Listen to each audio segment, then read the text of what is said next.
Welcome into another episode of Morning Edition. Julian Sidor, Andy Satowski, Jason Harper, Andrew Brightman in for Ted Faden, because Ted Faden is up in the mountains as we continue to help our hometowns. We're going to talk about that in just one moment. But we're not stuck with you. We love having you, Andrew. It's a gift, man. And Andrew's actually gifted us our topic that we're going to start off with. Our very first one here, talking about some wearable tech, the new Ray-Bans.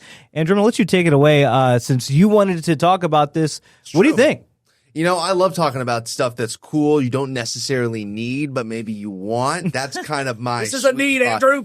This is my sweet spot. But when I saw this come out, when Meta announced these these new wearable glasses, so basically, I don't know if you remember this, like 12 years ago, Google, they had this commercial for Google Glass. It looked so cool. It was like this heads-up display, and all this information, give you step-by-step directions, and all. It just looked like way ahead of its time, and it wasn't realistic just yet, but these new Meta glasses, they partnered with Ray-Ban here. They're coming out in October. They cost $800, but you get a little very extremely high resolution screen here, like in the corner of your eye. It's like a little square, and it's basically like a heads-up display. It can translate people talking to you in another language. It can translate to English. It can give you step-by-step directions. You can sort of watch little videos. You can do almost anything, really. It was really cool. They had a few mishaps with some of their hardware demos, but to me it looks really interesting. It's one of the first pieces of tech, which is something I'm into besides the weather, being bad at golf and space, that I'm into. And it's something that jumped out at me because I think the Apple Vision Pro, the giant goggles and stuff, I was like, that's not very realistic. It's not it's an unbelievably futuristic expensive toy. Realistic. It was $3,500, but this is $800, and I really thought it had some utility to it. It's like transitions lenses, because it can go from, maybe I can get the fake glasses and, like Ted. The readers into like actual like sunglasses. Yeah. But I just think it's really cool, and I think this is where a lot of where really the next 5 years of wearable tech is going to be leading here, is sort of building on top of these glasses that Meta is going to be releasing. I think you're going to be seeing a lot of these out in the wild over the next year. I think cool. It sounds cooler than, like, I'm not going to rush out and buy these things because I would worry about. I love the live translation feature. Yeah. Because the AirPods, or Apple just came out with their AirPods that'll do that too, which I think I want to go get those for whenever we travel to a different country. But I would worry, for me personally, about the heads up display and like kind of like focusing my eyes. Oh yeah. And just kind of like, as someone who gets like a little like car sick or like a little kind of like disoriented, if they were in a store, would I try them out? Sure. I think it'd be fun to try out, but am I going to purchase them and use them in my everyday life? Probably not. And I'm also like, I don't need more screens. I don't need more things for my hopes to look at. I need blue light glasses. Do they have like blue light in them to protect your eyes from the? I think you can get them then. Probably get You can get a prescription. You can get them prescription as well, and then also you'd see in some of the ads. There's a little wristband here that actually allows you to sort of dictate stuff. You can sort of like write out text. Like in the sky, on your leg, kind of like this. And apparently, from what I've seen from people, from like tech influencers that have tried this, it's actually extremely accurate here. So the Zuck Dog might be onto something. I know he's really leaning into the metaverse, and I think the holy grail of this tech, at least as we get towards 2030, is having something like this that is super, super functional, that basically as is useful and get the information you like on your phone, can basically be in that small display. So my friend actually has a pair, not this most recent one, but I guess the ones that came out before this, the Ray-Bans, and he has prescription glasses. And so he was like, okay, I have a chance there, and I think he was even able to get it covered under his with his HSA.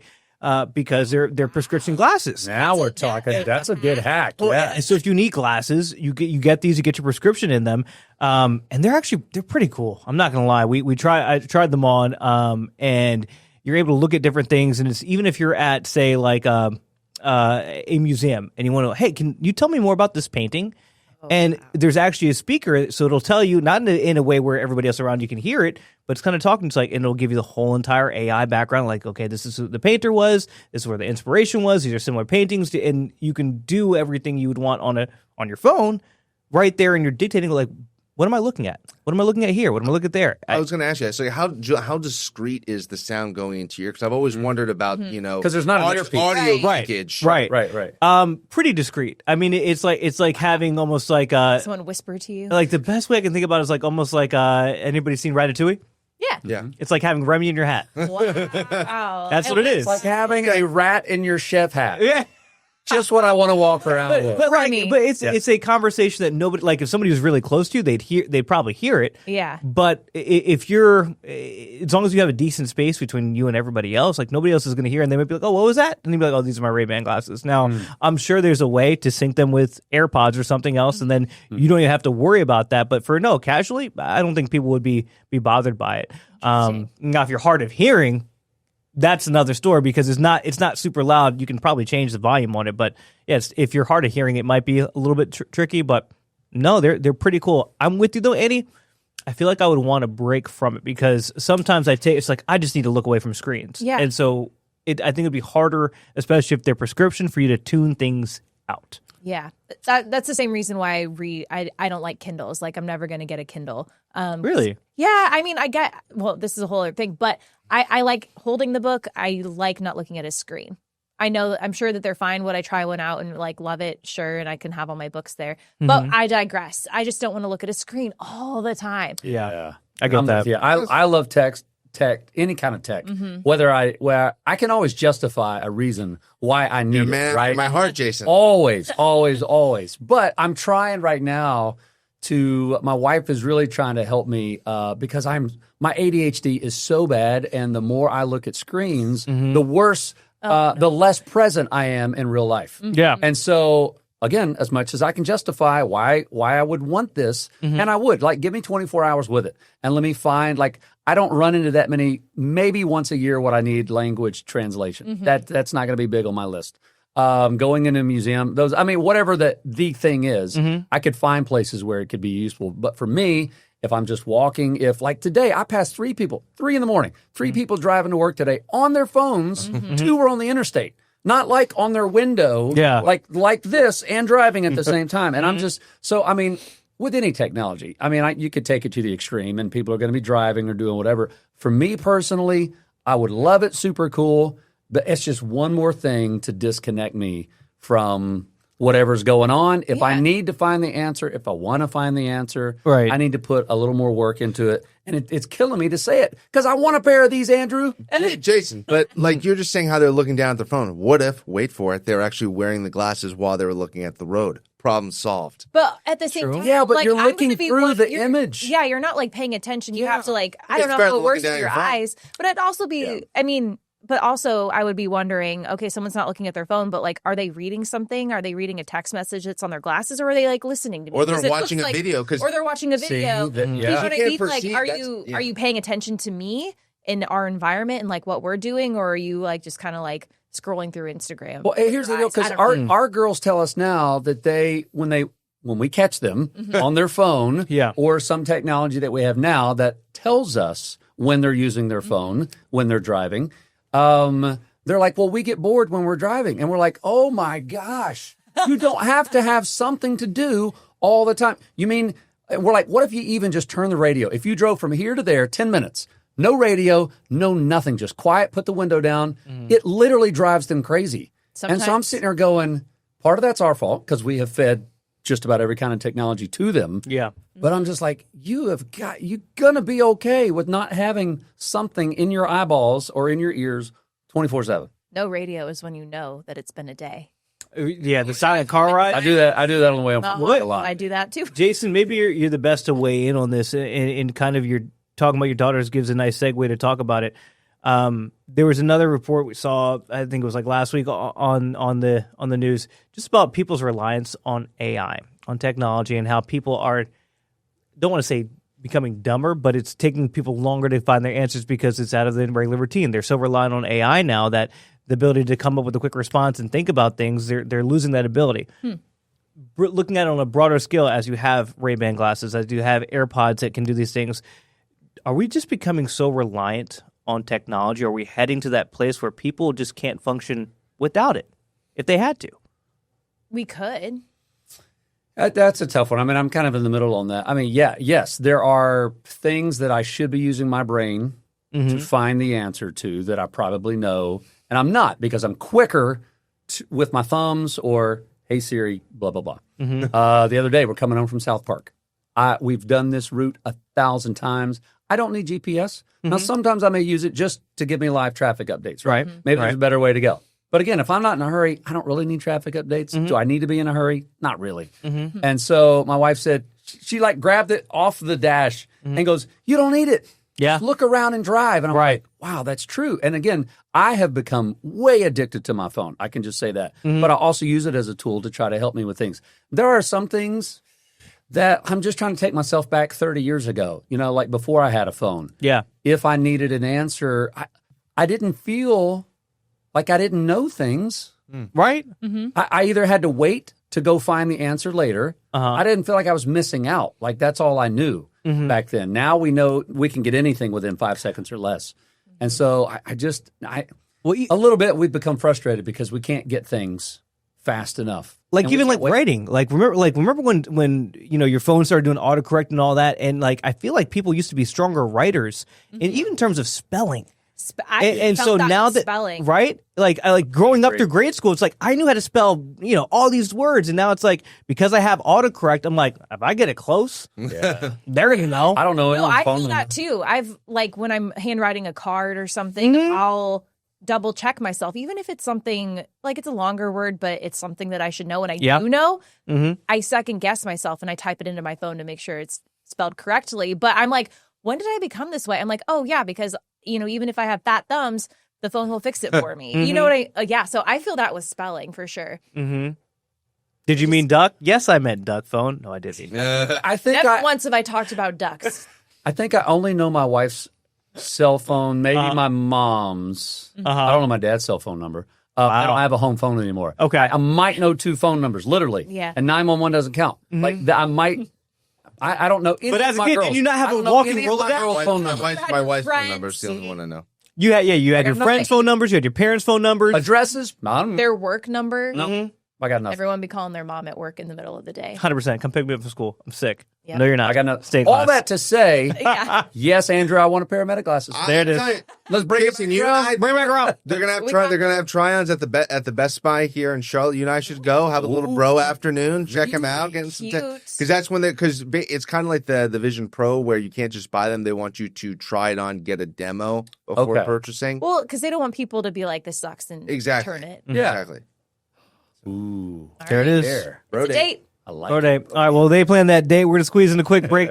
We'll be back with more Morning Edition right after this.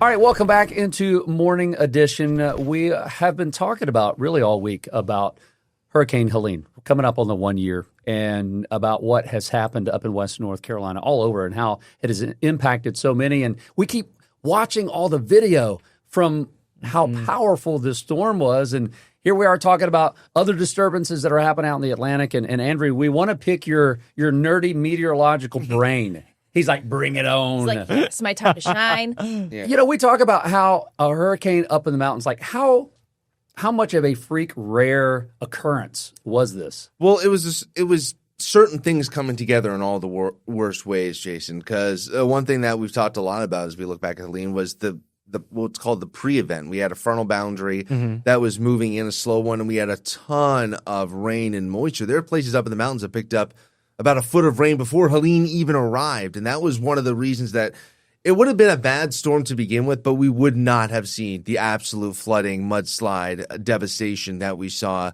up in the mountains had it not been for that pre-event. Because after that moved through, all these rivers, they were already in flood stage, and then on top of that, you've got a massive hurricane, a Category 4 major hurricane making landfall. And also, as you'll see here in a moment, it was the worst possible path for the people in Western North Carolina because actually it was as it made landfall, took a little bit of a jog to the east versus what the National Hurricane Center, what we were thinking and forecasting. So just some of the facts here is that this thing was going to be a major hurricane before it even formed. There's a lot of confidence. I remember forecasting, watching this tropical wave in the Western Caribbean that, hey, this is really something to watch here eventually for Florida. At the time, we didn't know where exactly it was going to go once it made landfall. Now, you think about just the death and devastation, thankfully when it comes to the United States, for the most part, we don't see the amount of death. We can see a lot of destruction, but death from hurricanes, at least in recent times. Katrina is probably the worst U.S. Disaster of the 21st century. Over 1,000 people lost their lives, and this was the deadliest since then. Just to put in perspective how deadly this event was, we just do not see these type of events in the United States that much anymore. It was a historic flood for Western North Carolina. Looking at some of the rivers, they had river levels that went all the way back to 1790, I think 1793, the days of Davy Crockett. Talking about the river levels at the Noachukki, and it surpassed that. It's called a recurrence interval. It was potentially a 1 in 15,000 year event with some of the river levels up there. I know I'm nerding you guys. No, Andrew. But one of the things you said though that if you could point to, you said the path of it changed, and that's what put Western North Carolina kind of square in the bullseye there. How close was this to not being something that happened last year, a once in a lifetime thing? What changed with the track of it that put Western North Carolina square in the bullseye? So, I'm zooming in here and showing you guys exactly what I'm talking about. So you see this track here basically as it went through Georgia. Mm-hmm. We were thinking maybe of a track kind of going almost directly over Atlanta. So you see that difference in track of about 100 miles. So on the eastern side, that's where you still have the heaviest rainfall, still the strongest winds all combined. So the worst here, if I could draw, I can't, but the worst of it is really going to be kind of 50 to 75 miles east of the center of circulation after it moves inland. So you still have 100-plus mile-an-hour wind gusts. You still have rainfall rates of about 2 to 3 inches per hour. Now, when it comes to snow, that's very impressive. Rainfall, that's almost unbelievable in terms of the intensity here. And that shift in track, instead of having the heaviest rainfall across portions of northern Georgia, it shifted it to the western third of North Carolina. And something Ted was talking about was that, the forcing of the upslope flow. So as air hits the mountains, it rises. As it rises, it condenses, and you can squeeze out all of the possible moisture. So you have the worst part of the storm, the core of the storm, and all of that wind and air being forced upwards. And that's how you just get these unbelievable rainfall amounts. That upslope explained that. I think Ted did such a great job of it. But you see, again, that mountain lift. That's just something you learn in atmospheric dynamics class. I'm starting to nerd out again, guys. But as air rises, it condenses, and I always talk about as sort of the atmosphere like squeezing a sponge. You get all these winds at 70, 80 miles per hour being forced upward, along with all these heavy rain, can supercharge some of these rain bands. And that's why there were reports at the end of the storm, as you got near extreme northern South Carolina, western North Carolina, there were rainfall totals along the border of 30 inches of rain.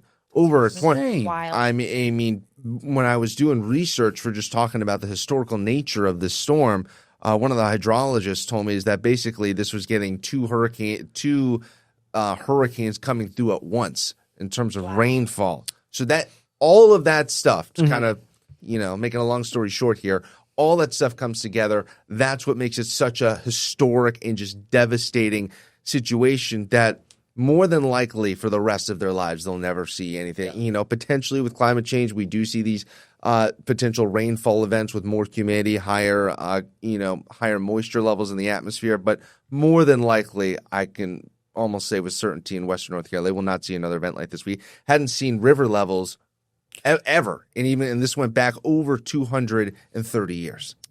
I guess, Andrew, real quick, had it gone more westerly like you guys originally anticipated, over Atlanta, almost through like Chattanooga, Tennessee instead.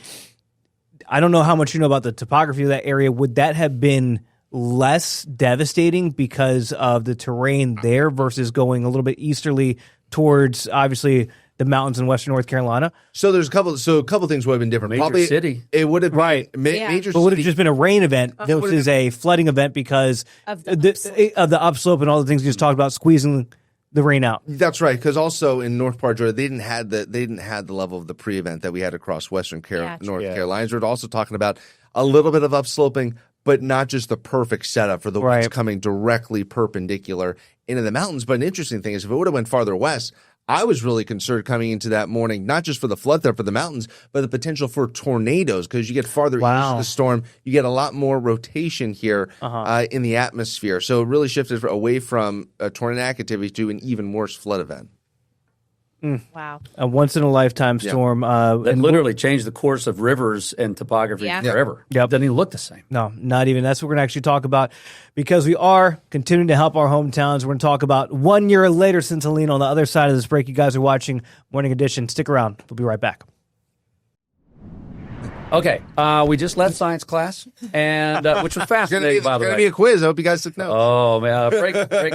Listen, we do have a couple minutes left, and we do want to talk a little bit more just about the emotional side of what the year has been like. Now, for the four of us, all we can go off of is our experiences when we have been up there to report, to talk to people in communities. By no means does it scratch the surface of what these families have gone through. And when we watch these stories, even when we watch the video, I mean, look at this. You still look at it and go, this does not look real. It looked like parts of it still look like a third world country. Julian, Annie, we all got to go up there and talk to people that were crying, that were looking for things, looking for people, and that still haven't found things a year later. I think the most shocking thing to me was there's only two places in the world I've been where something looked so devastating. That was in 2014 when I was on Birthright to Israel, and they were in the middle of the Gaza conflict, and we got to see areas that literally looked like war came through because that's what was happening, fighting, and then Western North Carolina because of the military presence there. I mean, we're sitting on the side of Chimney Rock, and you're watching 6-7 heavy-duty military transports taking in bulldozers and soldiers in uniform to go clean out and try to save people and try to rebuild.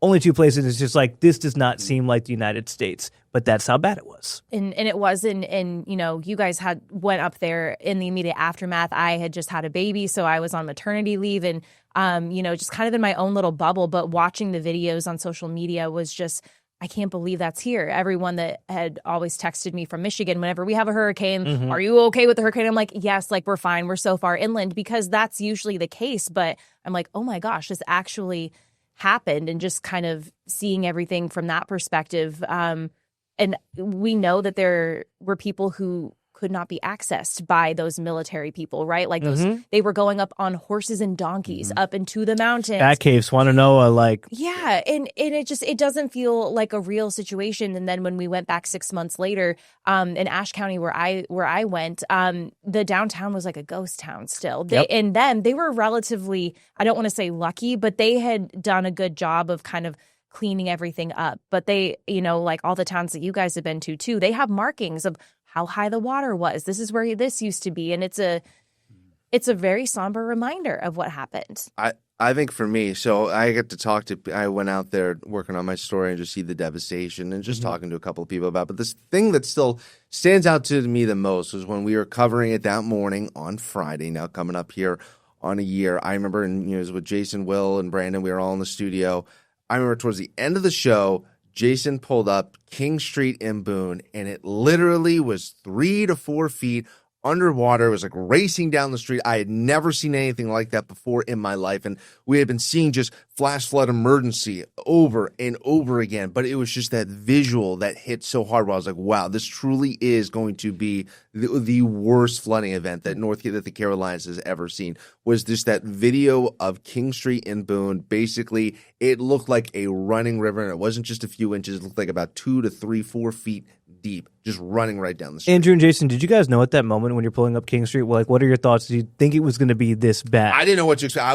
I was shocked. Like my jaw hit the floor when I saw that. Yeah, no. I thought it was a less than 24-hour event. You know, water would recede. It's going to stop raining, whatever. And within 3 weeks, I was on that same street, Andrew. And I'm sitting and thinking about now. I was going through my camera roll yesterday of a year ago, and on one of the main restaurants near the General Mercantile store that's in Boone on King Street.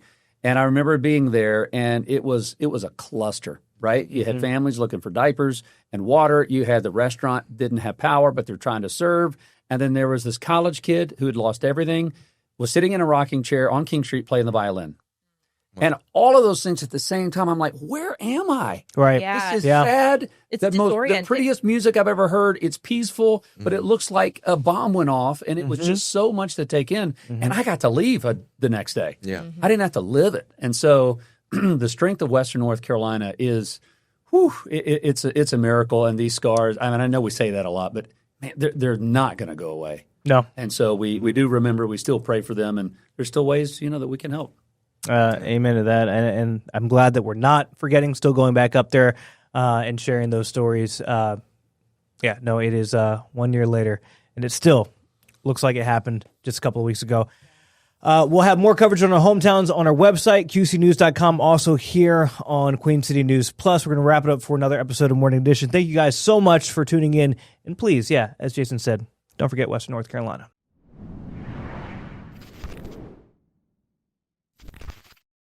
Queen City News Plus. Just search Queen City News on your smart TV's app store.